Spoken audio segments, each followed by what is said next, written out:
Satu. Assalamualaikum warahmatullahi wabarakatuh. Guna untuk memenuhi tugas mata kuliah politik global, kami akan memaparkan materi tentang diplomasi pasca kejadian bom Bali pertama. Adapun kelompok kami terdiri dari saya sendiri, Farma Oktaviani, lalu Indah Yulia Sari Jimmy, Nandi Rizky Putra Diansyah, Kinanti Mariam Jamilah, Fazia Firdaus, dan Zanik Safir Sugono. Baik, kita mulai saja materinya. Next. Adapun materi yang akan kami sampaikan adalah sebagai berikut. Next. Mengapa teror bom Bali terjadi?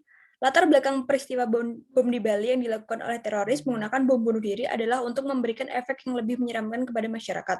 Dengan bom bunuh diri ini, diharapkan masyarakat lebih merasakan efek ketakutan yang seharusnya sesuai dengan tujuan peledakan bom tersebut.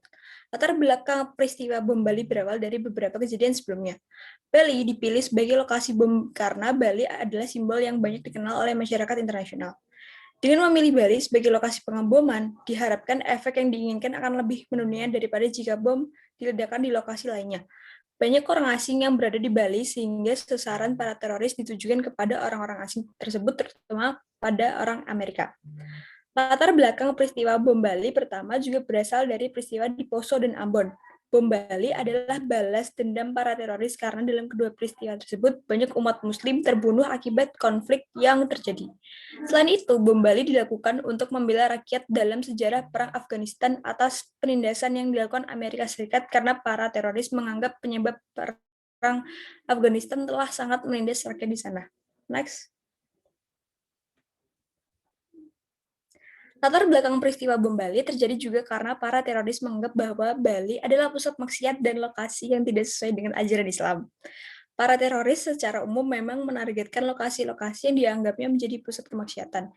Walaupun mungkin memang benar banyak terjadi kegiatan maksiat di suatu tempat, tapi cara pengeboman tetap tidak dapat dibenarkan karena memakan banyak korban yang tidak bersalah. Teroris memiliki paham radikal untuk menciptakan negara yang sesuai dengan yang mereka inginkan. Ketika ada kondisi yang menyimpang dari tujuan tersebut, maka mereka tidak akan segan untuk menggunakan kekerasan demi mencapai tujuannya, termasuk mengorbankan banyak orang dengan bom. Mereka juga menggunakan istilah jihad sebagai pembenaran akan aksi-aksi kekerasan tersebut dan menghalalkan jatuhnya korban untuk tercapai kebaikan yang lebih besar. Next. Bom Bali pertama ini terjadi pada tanggal 12 Oktober tahun 2002 sekitar pukul jam 11 lebih 15 menit waktu Bali pada saat malam hari. Nah, kejadian teror bom Bali pertama ini merenggut korban sebanyak 222 orang dan mayoritas merupakan warga negara Australia. Next. Kejadian bom Bali 1 ini terjadi di dua tempat, yaitu di Pedis Bar dan Sari Club, Jalan Legian, Kuta, Bali, pada 12 Oktober 2002. Selain kedua ledakan ini, berselang 10 menit kemudian terjadi ledakan lain yang berlokasi di Reno, dekat kantor konsulat Amerika Serikat. Kejadian ini memberikan dampak yang cukup besar bagi Indonesia, terutama di sektor pariwisata dan sektor perekonomian. Hal ini terjadi karena hilangnya kepercayaan dari masyarakat asing terhadap Indonesia karena terjadinya insiden ini. Di bidang perekonomian, hal ini menyebabkan nilai tukar rupiah terhadap dolar Amerika Serikat menurun dan performa IHSG menurun juga karena tidak ada investor yang ingin berinvestasi di Indonesia. Akan tetapi pelemahan ini tidak berlangsung lama karena pemulihan pun cepat dilakukan oleh Indonesia. Next.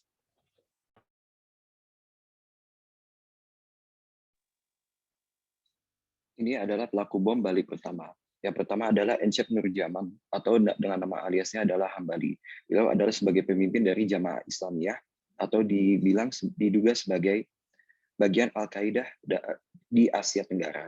Kondisi saat ini beliau masih berada di tahanan Amerika Serikat, berada di Kuba. Selanjutnya ada Imam Samudra, atau nama aliasnya adalah Abdul Aziz, terkena hukuman mati, divonis pada tahun 2003 dan dieksekusi pada tahun 2008. Hal tersebut juga sama terjadi pada Alif Gufron, atau nama aliasnya sebagai Mukhlas, selanjutnya kepada Amronzi, tetapi beliau dan selanjutnya ada Dul Matin. Lalu ada Ali Imron, Umar Patek, Dr. Azahri, dan Nurdin Emtok. Selanjutnya terdapat instrumen diplomasi yang terjadi akibat dari bom Bali pertama di Bali tersebut. Yang pertama adalah terjadinya kerjasama Indonesia dan Australia didasari oleh nota kesepahaman antara pemerintah Republik Indonesia dan juga pemerintah Australia dalam pemberantasan terorisme internasional yang ditandatangani pada tanggal 7 Februari 2002. Yang kedua, terdapat kerjasama ini kemudian diteruskan melalui sebuah kerangka kerjasama keamanan komprehensif yang pada tanggal 13 November 2006 yaitu Perjanjian Lombok Nimataram Lombok Nusa Tenggara Barat. Yang ketiga, sebagai reaksi atas bom Bali, pada tanggal 18 Oktober 2002 dibentuklah sebuah tim gabungan intelijen untuk investigasi bom Bali.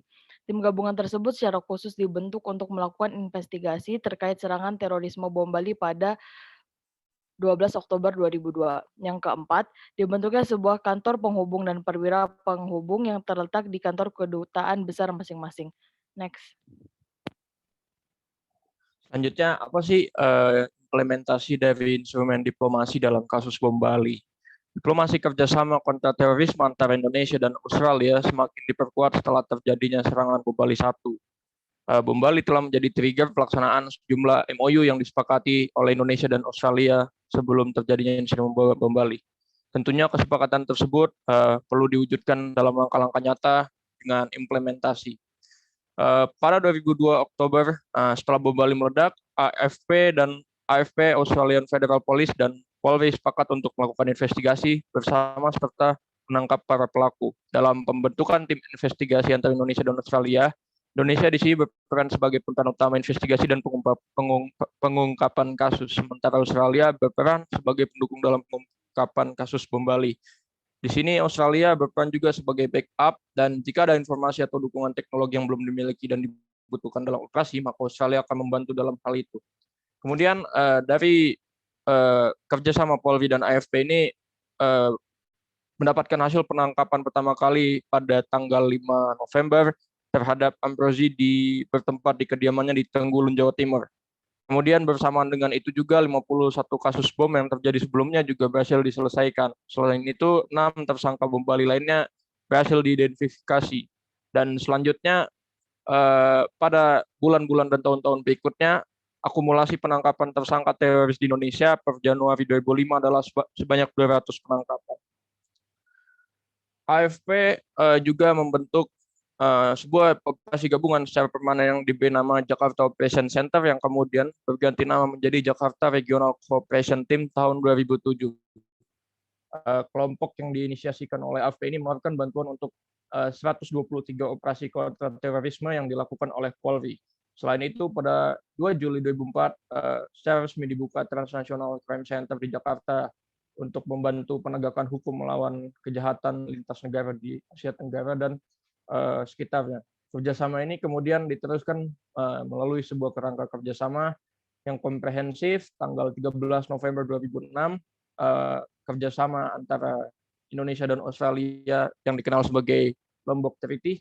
Secara umum meliputi 21 elemen penting dalam 10 bidang kerjasama yang meliputi kerjasama pertahanan, hukum, pemberantasan terorisme, intelijen, keamanan maritim, keselamatan dan keamanan penerbangan, proliferasi senjata pemusnah massal, dan tanggap darurat. Di sini dapat diambil 2 kesimpulan. Pertama, pertimbangan strategis yang melatar belakangi kerjasama kontra terorisme antara Indonesia dan Australia dalam penanganan kasus bom Bali, yakni dari sisi Australia adalah karena banyaknya jumlah korban yang merupakan warga negara Australia, dan adapun dari sisi Indonesia adalah kepentingan untuk menyelamatkan reputasinya di mata dunia sebagai negara yang aman. Kedua, dapat kita ambil kesimpulan bahwa implementasi kerjasama diplomasi kontra terorisme Indonesia Australia dalam kasus bom Bali dapat dikatakan sukses. Dinilai menggunakan indikator jumlah penangkapan pelaku teror. Oke. Baik, sekian pemaparan materi dari kami. Terima kasih atas perhatiannya.